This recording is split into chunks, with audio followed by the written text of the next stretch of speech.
Hello and welcome to the latest episode of our LaoisToday Christmas interview series.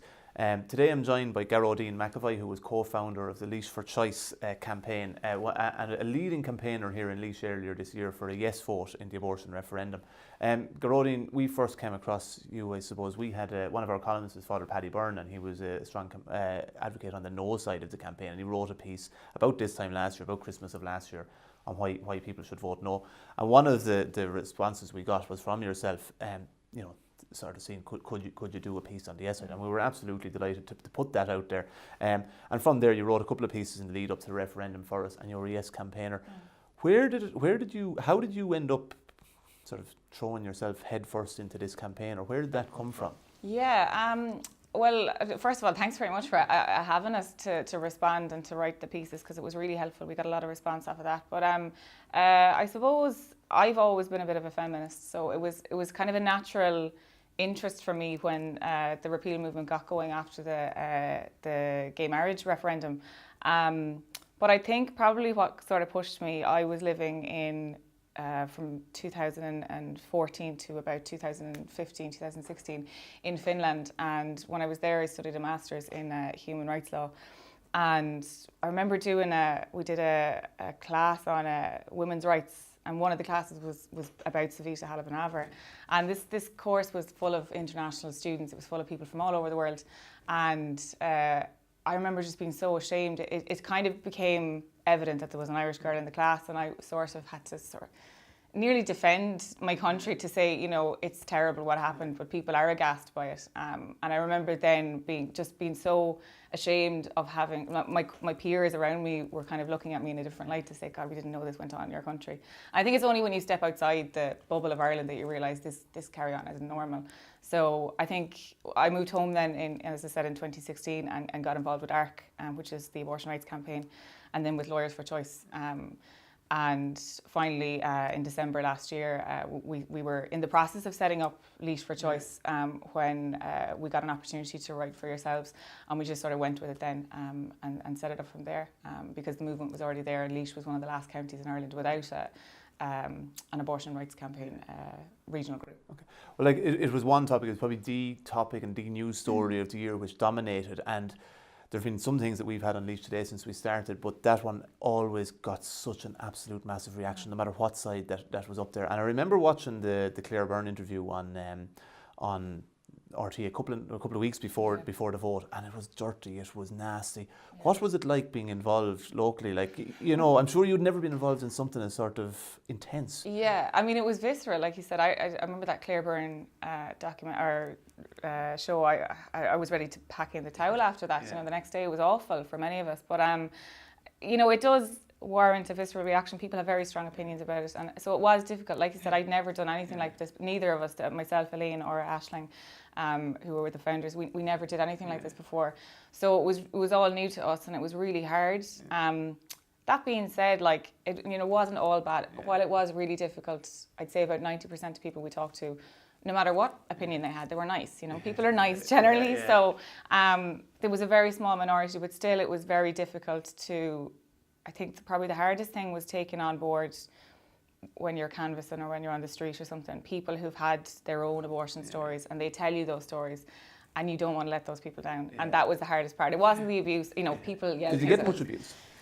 I mean, we didn't really, but it's easier to remember that, I think. So it's easy for that to play in your mind. But I think, like I said, 10% of people we spoke to went out of their way maybe to say, and look, I understand that. If I'm knocking on your door at 6 o'clock in the evening, you're trying to put the kids to bed, and I'm trying to talk to you about something that you fundamentally disagree with, I get it. So I didn't. What's your approach in that? Would you give up and go on? I mean, I just apologise and leave. Generally speaking, I mean, I wouldn't begrudge anybody. I mean, it's not nice to be on the receiving end of that, but at the same time, that's somebody's opinion, and they're entitled to that. It's people who were curious and were interested and maybe wanted more information that we spent time with. One of the key figures, I suppose, I pulled out of one of the pieces you did for us was that 42 Laois women in 2016 travelled abroad for an abortion.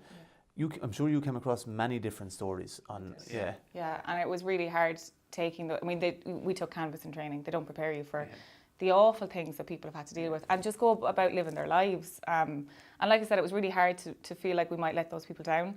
But I think that 46 people it's a conservative estimate, because those are just the women that gave their own addresses, their home addresses, and that's not taking into account girls and women who took abortion pills. So I'd imagine, I don't think there's anyone out there who doesn't know somebody who's had an abortion. You just don't know that you know that. And I suppose that was one thing that really brought it very local, like 46 people, as you say, that's nearly one per week, and that's recorded. So it is definitely higher than that. Your family supporting that. You put up a picture of your dad, Colm, and a lot of us would know Colm. He's in a Moore Park every week. He's a huge GA involvement. I remember him playing in that. He wouldn't have been the type of person I would have sort of expected to be out canvassing for a yes vote, but he was with you nearly every step of the way around Laois. He was with us. I think that's the main thing of repeal, that you had people who, and even me, I was so surprised going on doors. You had people who, you'd knock on a door and somebody come out and you'd immediately expect what they were going to say, and then they said something completely different. So this was, my dad's, my whole family are great support, but my dad's, he's a roaring feminist these days, and I think it's probably my fault. So, the last people you sort of classify as a roaring feminist, Colm McEvoy. But, you know, he's great support for he was such good support for us throughout the campaign. It was great to have, home support for that, because it can be really difficult. And he was really good to get involved.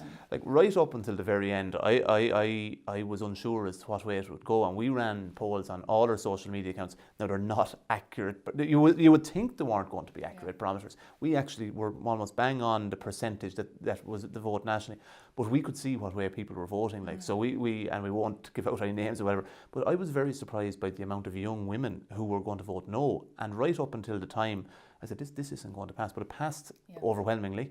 And Laois was traditionally a very conservative county, and you go back to any of the divorce or referendums previously, going back to the 70s, 80s and 90s, would have been a very conservative county. How did you feel, I suppose, when Laois, there was a huge yes vote in Laois? Yeah, I'm still shocked over it, because we were aware that in 83, I think it was 73% in favour of the amendment. So what we told ourselves was any percent drop on that 73% was a victory for us. So we weren't expecting, I wasn't expecting, and anyone who says now, I know there's been people saying that, I knew it was going to be a win. Lies, nobody knew. You know, I was getting, being part of Laois Together for Yes and Laois for Choice, I was getting emails from headquarters, and we had contingency plans in the weeks leading up. You know, we had a contingency plan for a loss, for like a scrappy, kind of uneven, wasn't sure if it was a win or lose, maybe a recount. We had contingency for a bare minimum win. Nobody had a contingency plan for what happened. Everybody was saying it's never going to beat marriage ref. And I'm still in shock over it. But like you said, I think there was, you know, we did tallies as well when we did the canvassing, and it was nearly always 60% yes, 40% no. But we never took that on board. What was your feeling when it was? It like, is it joy? Is it relief? What is it? It was a mixture of. And I went to Dublin that day I was in the Dublin Castle for the count result, and I was in the RDS, and it was a mixture of relief and anger and sadness and happy. I was so angry for the people who, I was so angry for the people who'd had to travel, and that it took this for them to be sort of welcomed back home. I was angry for those people. I was relieved that it didn't have to happen anymore. I was worried at the fact that now we have to legislate, which is what we're doing now. And I was, you know, happy that this had changed, and we had been given an opportunity to say that we don't accept this anymore, and we had I feel gone the right way. So it was a mixture of emotion and like it's clearly still gets me at this point. It's an interesting one. Yeah, and are you proud that you played your part? I am. I mean, I'm proud of all of us and the work we did in Laois for Choice. I really wish I didn't have to do it. You know, I kind of felt that I was always going to to get involved, because it was killing me that there was no group in Laois, and you know, I wasn't based in Laois, and I had to kind of move back for that. But I'm proud of it, but I really didn't want to have to do it, and I wouldn't wish it on anybody else. It's a really difficult thing to do. Would you do it again? I hope not. Well, no, but on the benefit of the experience on that particular campaign, I think there's some things in the Constitution that I would would get into changing. I think divorce law needs to be changed, our citizenship rights, but possibly that can be done legislatively. So I think there are some things that I do feel strongly enough about that I would get involved, but maybe not to the extent of leading a campaign again, because it's draining. Yeah. You're a young, educated, bright woman. Has entering politics or political life, have you been approached? Would you be interested? I have been approached and I am not interested.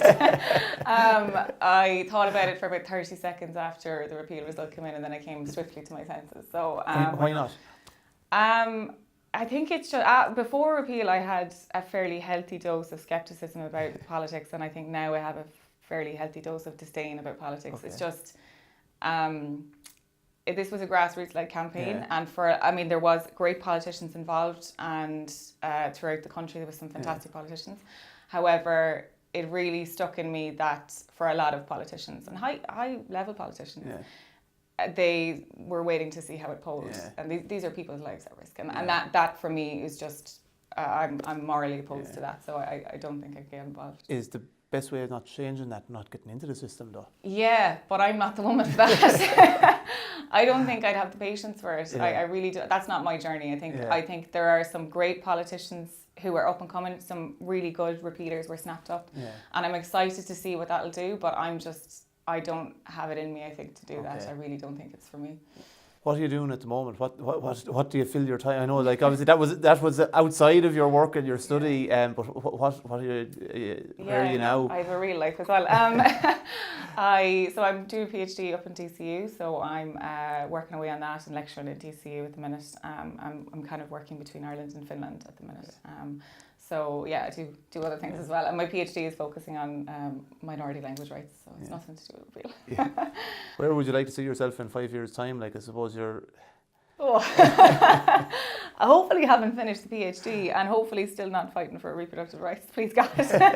I think my plan is probably not to stay in Ireland. I do plan on leaving probably Finland, so I think probably that's where I'll end up. If I have a background there, so I think I'll probably move there again. So we won't be seeing your photo on a poster, election poster, right? Absolutely not, no. Look, Gearoidin McEvoy from Laois for Choice, thank you very much for joining us in an emotive issue, but we're delighted, I suppose, to put your view out there. We were happy to put both views out there. It was a hugely emotive issue, one that gripped the country for the early part of the year, and it's still ongoing. So look, I want to thank Gearoidin for coming into us. I'm sure you'll write other pieces for us down the line, and Gearoidin also has a podcast that we will put up the details of as well. So look, Gearoidin, thanks very much for joining us, and you can tune in again tomorrow when we'll have another LaoisToday Christmas interview series. So that's all from us.